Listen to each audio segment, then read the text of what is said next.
Assalamualaikum warahmatullahi wabarakatuh. Baik, sebelum kita sama-sama mengkaji bersama, mari ada baiknya kita simak, kita dengarkan terlebih dahulu firman Allah Subhanahu wa taala, Tauhid Rabbani. Insyaallah saya akan bacakan, kalau ada yang mau menelaah di surat Al-Hujurat.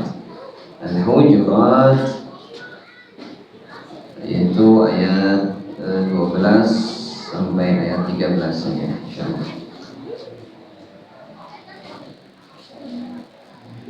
A'udzu billahi minasy syaithanir rajim. Bismillahirrahmanirrahim.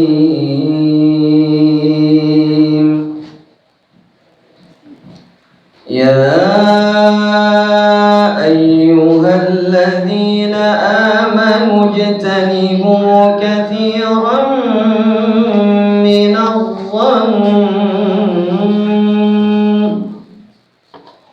inna ba'dadh-dhanni ithmun wa la tajassasu wa la yaghtab ba'dukum ba'dhan ayuhibbu ahadukum an ya'kula lahma akhihi maytan fakarihtumuh wattaqullah innallaha tawwabur rahim.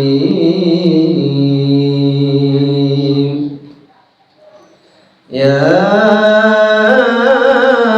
ayyuhan nasu inna khalaqnakum min dzakarin wa untha inna khalaqnakum min dzakarin wa untha wa ja'alnakum syu'uban wa qabaila lita'arafu inna akramakum 'indallahi atqakum innallaha 'alimun khabir.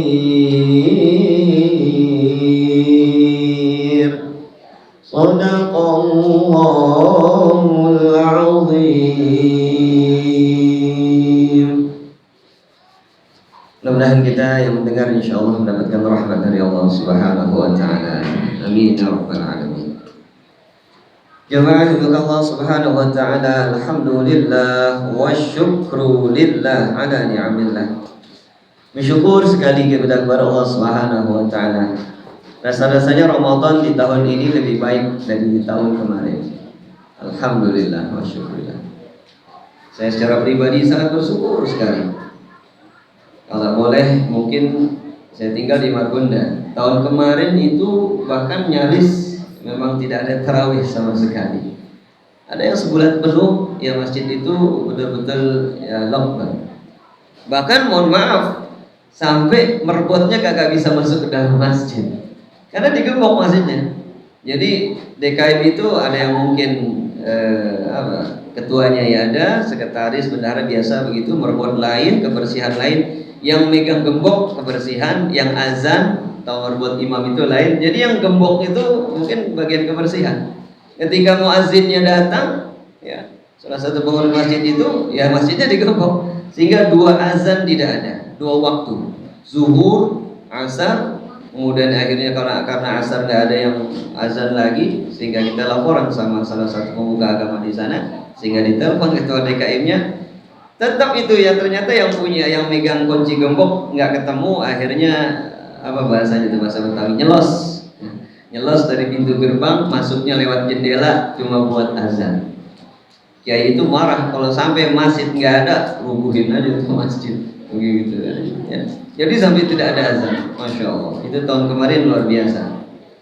Kita juga nggak tahu nih, wallahu alam, itu takut karena memang pandemi yang sedang berlangsung atau memang di sana itu mundar-mandir. Satpol PP itu pakai mobil, pakai motor ya. Kadang-kadang orang sholat difoto dan dilaporkan memang. Kalau ada yang terjadi seperti itu, akhirnya didatengin ya beberapa aparat ke rumah DKM, sehingga saat itu memang agak mencekam sekali. Ada yang sholat tarawih matikan lampu, ditutup hordeng, seakan-akan nggak ada kegiatan, tapi di dalamnya ada yang tarawih. Ya, ada yang di lantai atas tarawihnya. Nggak tahu tahun kemarin di sini gimana? Jangan. Ada yang tarawih. Alhamdulillah. Makanya saya bersyukur banget begitu ya, sekelas komplek ini justru, apalagi sekarang saya lihat udah gelar sejadah, gelar karpet. Allah, di Margonda ya belum gelar karpet, masih ada silang-silangnya sama sih begitu. Cuman ya seperti itu. Artinya kekhawatiran masih ada. Nah, jemaah Allah Subhanahu wa taala, ada hubungannya dengan tema yang akan kita bahas saat ini ya, membangun hubungan masyarakat, terutama masyarakat muslim saat ini. Yang terjadi ketika pandemi ini berlangsung, masya Allah tabarakallah, kadangkala disadari atau tidak disadari, baik di media massa, di iklan, di televisi, di surat kabar dan lain sebagainya, itu memang ada himbauan seperti ini. Pernah pasti kita membaca himbauan ini. Pakailah masker. Kenapa? Karena masker itu melindungi diri kita. Khawatir, takut diri kita menularkan orang lain, atau sebaliknya, takut orang lain yang akan menularkan kita, sehingga memakai masker itu bisa mengurangi resiko tersebut. Itu secara kesehatan ya, itu tidak ada yang bermasalahkan. Tapi mungkin secara akidah sedikit saja itu ya. Secara akhlak lah, itu sedikit menyinggung perasaan umat atau perasaan seseorang. Kenapa begitu? Karena otomatis ketika ada teman kita yang bangkit sedikit atau bersin, kita udah minggir sedikit, kita udah menjauh. Ada batuk, kita udah menjauh. Artinya apa? Itu sedikit, masya Allah ya, apa ya? Ibaratnya menaruh di dalam hati itu, menumbuhkan rasa su'uzan. Adik-adik tak perhatikan nih, ada pertanyaan katanya dapat hadiah nih. Nah, ada pertanyaan. Apa sih su'uzan itu? Su itu berarti jelek atau buruk. Zan itu berarti prasangka, ngira-ngira. Jadi su'uzan berarti mengira-ngira, prasangka atau berprasangka yang buruk. Jadi belum apa-apa udah berprasangka buruk sama temennya. Belum tentu dia sakit, kita udah menyangka, wah kemungkinan dia sakit nih. Nah, gitu. Jadi sebaiknya sih himbauan yang seperti itu tidak ada. Pakai masker ya sudah untuk menjaga kesehatan. Kalau sakit tidak berada di luar, cukup berdiam diri di rumah ya, dan jangan berangkat ke tempat lain, atau ya orang yang mungkin saat itu yang tidak sakit pun jangan masuk ke tempat orang yang sakit. Itu juga sudah diajarkan oleh Rasulullah mengenai tentang akhlak menghadapi wabah penyakit yang sedang merajalela. Jadi gitu, itu rumusan umat Islam. Yang sakit nggak kemana-mana, begitu ya. Kemudian jangan didatangi sama orang lain untuk datang ke tempat orang yang sakit. Tapi kalau belum belum tentu dia sakit, atau kita belum tentu pula dengan takdir Allah kita sakit, ya, dengan berkontaminasi dengan orang yang sakit. Kalau tidak dengan takdir Allah tak akan terjadi. Wa ma tasyauna illa ayyasha Allah. Innallaha kana aliman hakima. Jadi kalau bukan qadarullah enggak akan sakit insyaallah. Ya, husnuzan sama Allah. Nah, di sini jemaah Allah SWT tadi saya bacakan di dalam surat Al-Hujurat ayat 12.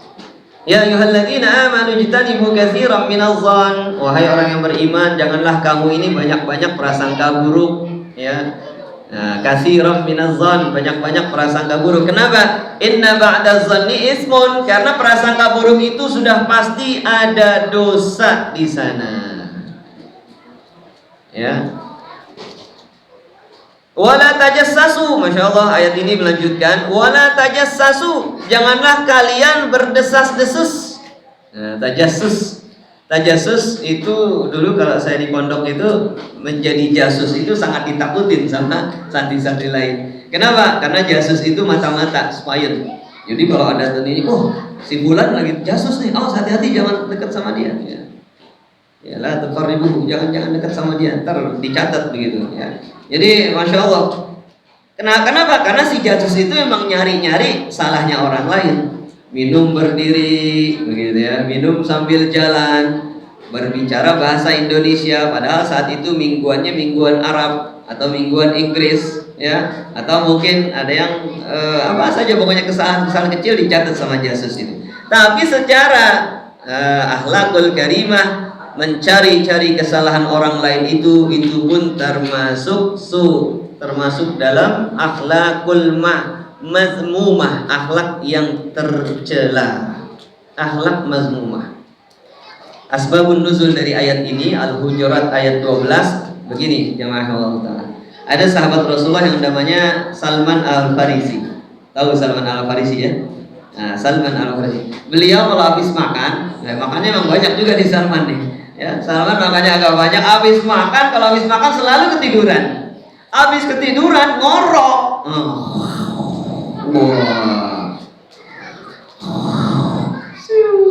Wah, begitu ya.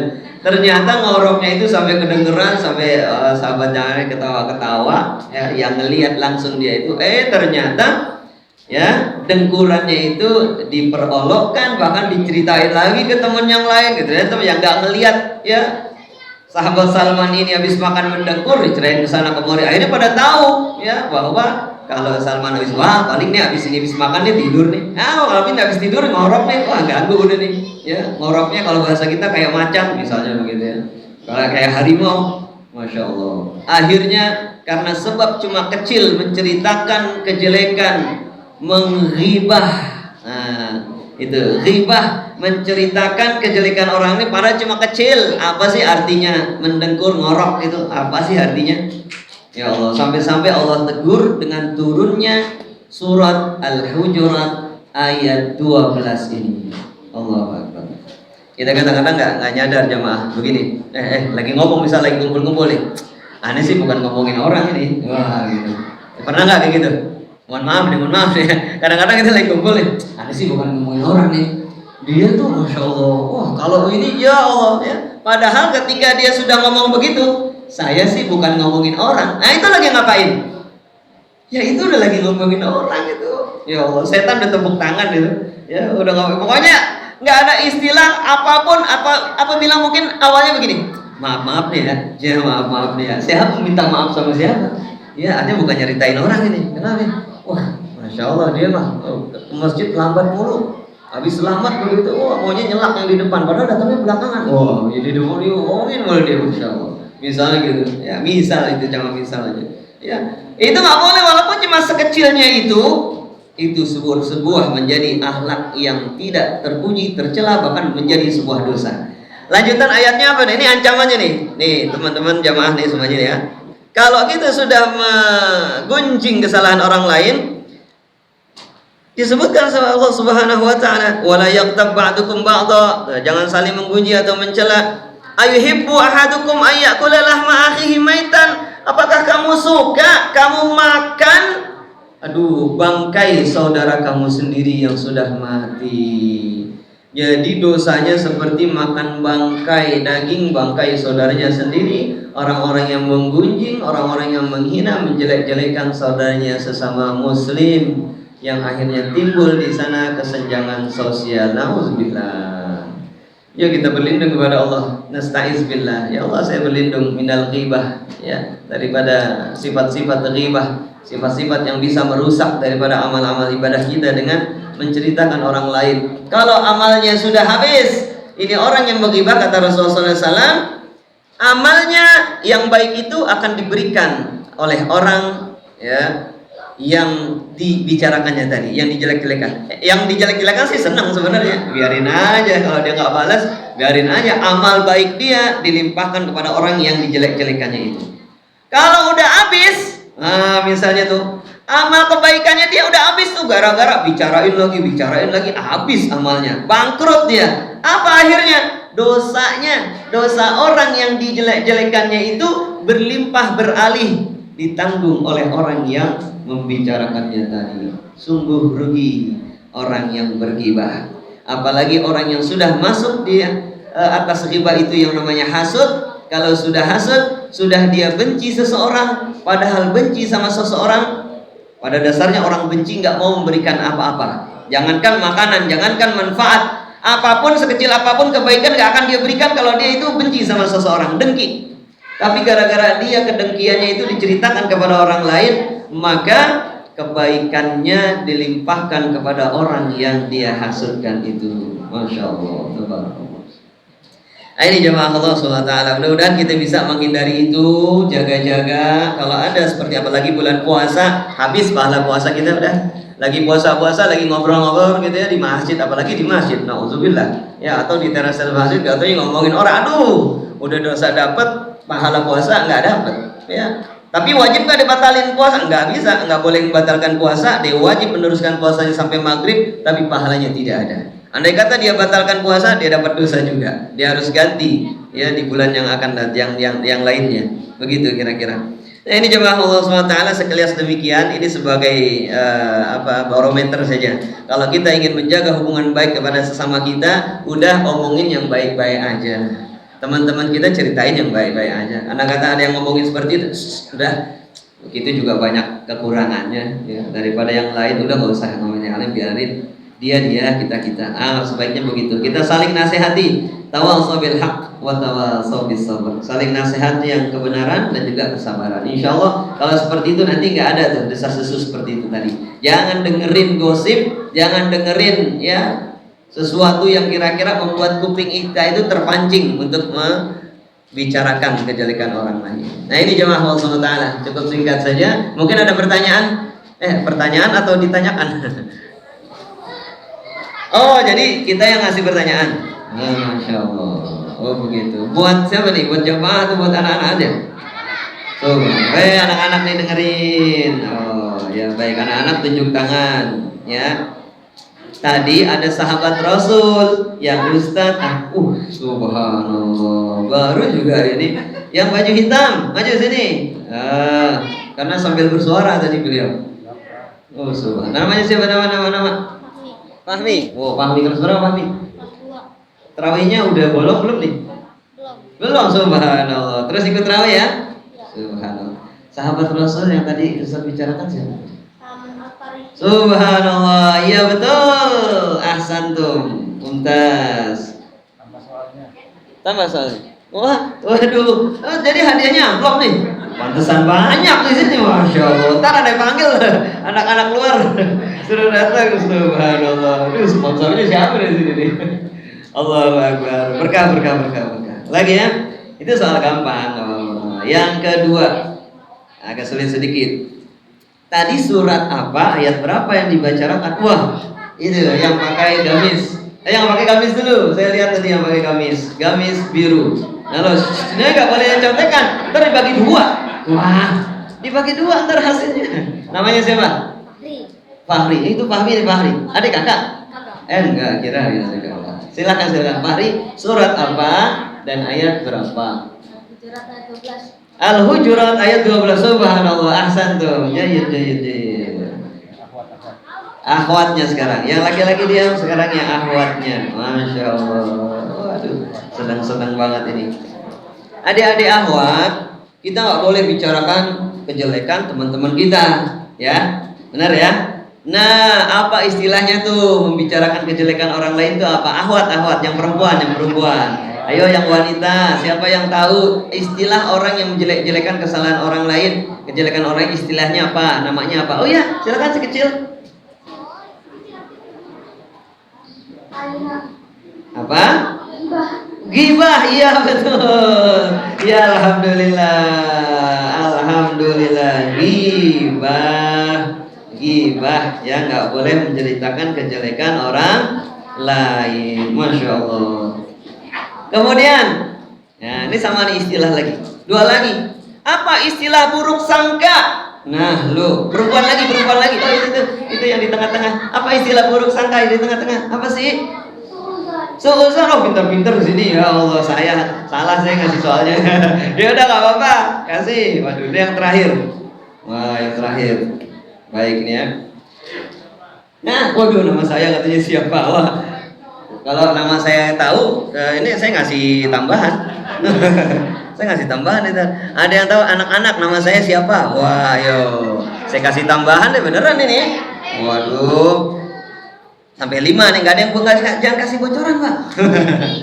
5, ayo 4, 3, wah belum ada yang tahu, nggak apa-apa udah 2. Karena di sini ayat selanjutnya namanya lita'arafu, saling mengenal. Baik kalau nggak ada yang kenal nggak apa-apa ya. Ada belum kenal, baik-baik nih dengerin nama Ustadz Hifzillah. Nah, ya nama Ustadz itu artinya namanya siapa tadi? Ada yang ingat, ya kirain nggak ada. Artinya hifzun itu hafalan, hifzun itu penjagaan, hifzun itu peliharaan. Pakai kalimat Allah. Tadinya sih hifzullah, tapi karena berat banget hifzullah, masya Allah. Kata ayah saya, sudah harfu fi-nya di akhir di awal itu mahzuf, tersembunyi. Fi hifzillah, di dalam peliharaan Allah. Supaya dipelihara sama Allah. Insya Allah. Baik, terakhir ya. Apalagi nih kira-kira nih? Pertanyaan? Gimana? Ada pertanyaan? Ada mau sembang pertanyaan? Pak RT? Masya Allah. Baik, yang lain ini lihat ya, dengarkan. Ada juga sahabat Nabi Muhammad Sallallahu Alaihi Wasallam ya, selain Salman Al Farsi. Ini sih gampang sebenarnya. Di antara yang 4 itu, ini beliau orangnya masya Allah tabarakallah, selalu membenarkan apa yang dikatakan oleh Rasulullah. Apa-apa pokoknya benar aja. Oh, let's sedekah. Wah, siapa nih? Sini, siapa? Ayo, biar masuk TV. Namanya siapa? Novel. Subhanallah. Kira-kira siapa ya? Sahabat Rasulullah yang selalu benar aja pokoknya, kata apa yang diucapkan Rasulullah benar. Siapa? Abu Bakar apa namanya? Abu Bakar As-Siddiq, itu dia yang masuk. Alhamdulillah, ahsan tuh. Abu Bakar Siddiq, karena Siddiq itu artinya benar gitu. Ahsan tuh Novel. Jahit. Ya, alhamdulillah. Tiap malam dapat tuh, wah nabung udah lebaran jadi nih. Masya Allah, luar biasa Novel. Allah, berbangga orang tuanya nih. Allah. Jamaah demikian. Mungkin memang bahasanya ringan, tapi kadang-kadang kalau kita pikirin itu terjadi di masyarakat kita. Kadang kita suka kesinggung tersentuh dengan masalah-masalah itu. Tapi mohon dijaga karena bukan hanya hadis, Al-Quran yang langsung bilang tadi, hindari ghibah, hindari tajasus, hindari nyari-nyari kesalahan orang lain. Itu saja mungkin Ustaz ya. Ada nama majma'in, kurang lebihnya mohon maaf. Wassalamualaikum warahmatullahi wabarakatuh.